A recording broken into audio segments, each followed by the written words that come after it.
बिस्मिल्लाहिर्रहमानिर्रहीम। मैं वकार हुसैन। इन्ना लिल्लाहि व इन्ना इलैहि राजिऊन। जनाजा निकला है पाकिस्तान की जमहूरियत का, जनाजा निकला है पाकिस्तान के आइन का, जनाजा निकला है पाकिस्तान के अदल का, जनाजा निकला है पाकिस्तान के इंसाफ का, जनाजा निकला है पाकिस्तान की आज़ाद अदलिया का। सुप्रीम कोर्ट ऑफ पाकिस्तान ने जो रात को फैसला दिया, बदतरीन किस्म का दिया। लोगों को उम्मीद थी कि सुप्रीम कोर्ट ऑफ पाकिस्तान इंसाफ करेगी, अदल करेगी, लेकिन क्या पता सुप्रीम कोर्ट ऑफ पाकिस्तान में बैठे हुए कुछ काजी वो किरदार अदा कर रहे हैं। आपको याद होगा 1400 साल पहले इमाम हुसैन अलैहिस्सलाम को शहीद करने का, कत्ल करने का फतवा देने वाले भी काजी थे। उस काजी का नाम था काजी शुरा उसे कहते थे। यजीद ने उससे फतवा इसलिए लिया कि जो मुस्लिम हैं, जो इमाम हुसैन को मानते हैं, अगर हम 18,000 काजियों से फैसला करवा लेंगे तो वो लोग चुप करके बैठ जाएंगे। लेकिन उस बदबख्त यजीद को क्या पता था कि यजीद हमेशा के लिए मुर्दाबाद हो जाएगा और हुसैनियत ता क़यामत जिंदा रहेगी। यजीद ने कुछ अशरफियां देकर वो काजी खरीद ले करबला में और फतवा जारी करवा दिया इमाम हुसैन अलैहिस्सलाम को कत्ल करने का। और वो काजियों ने अपना ईमान बेच दिया। उन्होंने ये नहीं सोचा जिसका फतवा हम दे रहे हैं वो तो नवासा रसूल है, हजरत मोहम्मद सल्लल्लाहु अलैहि वसल्लम का नवासा है, और हम उसका ही फतवा दे रहे हैं कि कत्ल करना वाजिब है। वो काजी भी हमेशा के लिए मुर्दाबाद हो गए और यजीद भी हमेशा के लिए मुर्दाबाद हो गया, ताकि क़यामत उस पर लानत पड़ती रहेगी। और ऐसे ही सुप्रीम कोर्ट ऑफ पाकिस्तान में बहुत सारे लोगों को तवक्को थी कि सुप्रीम कोर्ट ऑफ पाकिस्तान फैसला अच्छा करेगी, क्योंकि आखिरी उम्मीद लोगों को सुप्रीम कोर्ट ऑफ पाकिस्तान पर थी। लेकिन क्या पता था कि जो सुप्रीम कोर्ट ऑफ पाकिस्तान में बैठे काजी हैं ये भी ज़मीर फरोश, ईमान फरोश और बुग़्ज़ रखने वाले हैं। तो जाहिर है उन्होंने फैसला भी वैसा ही देना है। जो इंसाफ करने वाले अन्य लूले लंगड़े बैठे हुए हैं वो कहते हैं कि हम आइन को बचा रहे हैं, हम चाहते हैं इलेक्शन 8 फरवरी को होगा। और अब ये फैसले से वाज़ेह हो चुका है कि जो 8 फरवरी को इलेक्शन होंगे वो कैसे होंगे, और अपने दिल में बुग़्ज़ रखकर ये फैसला दिया गया और पाकिस्तान तहरीक इंसाफ को जनरल इलेक्शन 2024 से बाहर रखने के लिए कैसे कैसे हरबे इस्तेमाल किए गए। पेशावर हाई कोर्ट का जो फैसला था उसको भी रद्द कर दिया गया। ये है मेरे पाकिस्तान की आज़ाद अदलिया। और 2 दिन से जो लाइव तमाशा, जो लाइव सर्कस पूरी दुनिया में देखी जा रही है।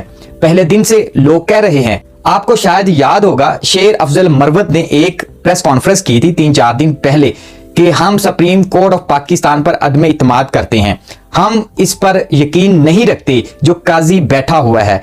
और वही तवक्को के मुताबिक फैसला दिया गया। लोग उम्मीद से बैठे हुए थे, रात 11-12 बजे तक इंतजार करते रहे कि सुप्रीम कोर्ट ऑफ पाकिस्तान इंसाफ करेगी।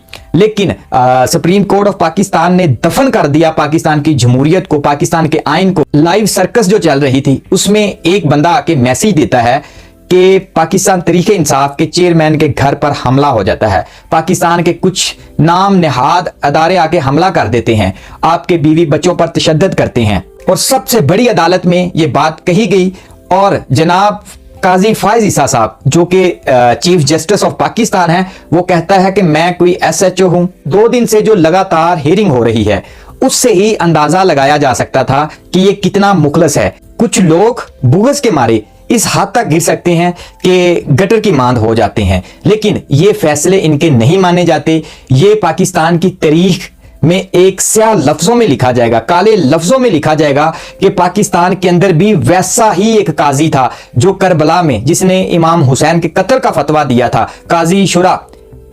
ये भी सेम उसी लफ्जों में लिखा जाएगा कि पाकिस्तान पर भी एक ऐसा काजी मुसल्लत था जिसने पाकिस्तान की सालमियत, पाकिस्तान की जमहूरियत और पाकिस्तान के आइन को डुबो दिया है, दफन कर दिया है। जो प्लान बी पर कह रहे थे कि पाकिस्तान तहरीक इंसाफ इंतखाबी निशान अगर बल्ला नहीं होता तो बल्लेबाज पर इलेक्शन लड़ा जाएगा, वो भी आपके सामने जो बी प्लान था, वो भी जो नजरियाती पार्टी का पाकिस्तान तहरीक इंसाफ नजरियाती बल्लेबाज उनका निशान था। बस वो 5 मिनट में वायरल हुआ और 5-6 मिनट में पकड़ा गया और उसके बाद उसने प्रेस कॉन्फ्रेंस कर दी कि जी ये सब कुछ ऐसे हुआ, वो हो गया। मतलब कुछ घटिया किरदार भी सामने आ जाते हैं।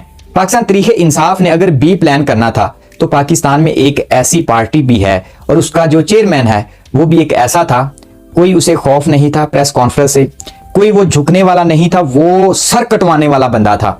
और उसने कहा भी था कि मैं हमेशा से इमरान खान साहब के साथ खड़ा रहूंगा, मरते दम तक खड़ा रहूंगा। वो आपने नाम सुना होगा, राजा नासिर अब्बास। बेसिकली तो ये बिलोंग फिका जाफरिया की पार्टी है, लेकिन अगर पाकिस्तान तरीके इंसाफ बी प्लान उनके साथ करती, वो मर सकता था, लेकिन झुकने वाला नहीं था। वो हुसैनियत में खड़ा होने वाला है, यजीदियत में खड़ा होने वाला नहीं था। अगर बी प्लान ही करना था तो उसके साथ भी किया जा सकता था। पाकिस्तान तरीके इंसाफ के जितने भी कैंडिडेट हैं, जितने भी उम्मीदवार हैं, सबको टिकट्स जारी कर दिए गए हैं।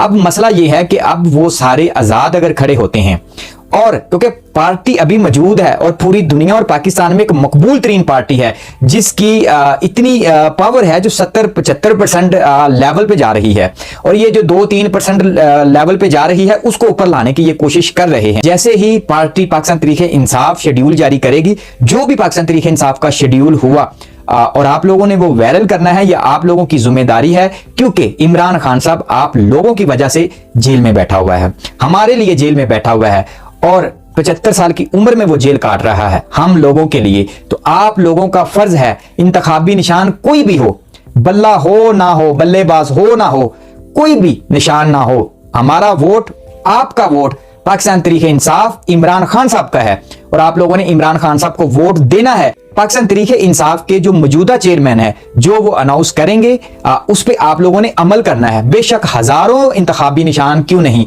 हर एरिए, हर इलाके का अलग अलग अगर कोई इंतखाबी निशान होता है तो वो आपको नॉमिनेट कर देंगे कि ये बंदा हमारा है, हमने इसको टिकट जारी किया है, और आपने उसको वोट देना है। और जिस दिन ये लिस्ट आएगी, जिस जिसकी भी है, वो आप लोगों के साथ शेयर की जाएगी कि कौन कौन सा उम्मीदवार कौन कौन से एरिया में खड़ा हुआ है।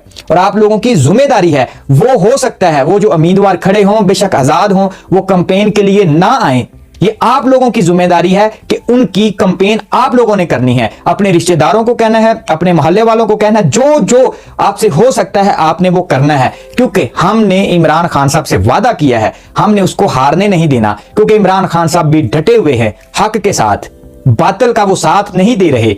हक और सच की जीत हमेशा होती है। आप लोगों ने कोशिश करनी है, अपना फर्ज अदा करना है, और इमरान खान साहब को हारने नहीं देना। वो अंदर बैठा हुआ भी हमारे लिए बैठा हुआ है, और हमने साथ देना है, आखिरी कतरे तक देना है, और इमरान खान साहब के साथ खड़े हैं, निशान कोई भी होगा। दुआ में याद रखिएगा। पाकिस्तान जिंदाबाद।